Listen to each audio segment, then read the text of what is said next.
ഹോസ്പിറ്റലിൽ നിന്ന് ഇറങ്ങിയിട്ട് ഈ വീട്ടിലെത്തുന്ന വരെ ഞാൻ കരണ്ടതാണ്. എന്ന് വെച്ചാൽ എനിക്കറിയാത്തൊരു സ്ഥലത്തേക്കാണ് എൻ്റെ മോളെ ഞാൻ ആക്കാൻ പോകുന്നത്. അപ്പോൾ എൻ്റെ ഒരു സുഹൃത്താണ് ഫാത്തിമ, ഇവള് പറഞ്ഞ് എവിടെയും ആക്കണ്ട, ഞാൻ നോക്കൂന്ന്. അങ്ങനെ ഇവള് നോക്കിയതാ 40 ദിവസം. കോഴിക്കോട് കീഴരൂരുകാരി മോളി രമേശിന്റെ മകൾ ഹെന്നെ, മലപ്പുറം വണ്ടൂർ സ്വദേശി ഫാത്തിമ സ്വന്തം മകളെ പോലെ ചേർത്ത് നിർത്തി നോക്കി കുറേ അധികം ദിവസം.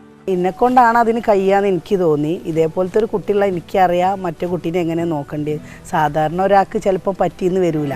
എന്റെ കാലശേഷം കുട്ടിയെ ആര് സംരക്ഷിക്കും? ഈ ചോദ്യവും പേറിയാണ് മഹാഭൂരിപക്ഷം ഭിന്നശേഷി കുട്ടികളുടെയും രക്ഷിതാക്കൾ ഓരോ ദിവസവും കഴിയുന്നത്. ആ രക്ഷിതാക്കൾ തന്നെ കിടപ്പിലും ആശുപത്രിയിലുമായി പോയ സന്ദർഭമാണിത്. വിശ്വസിച്ച് എവിടെ ഏൽപ്പിക്കും?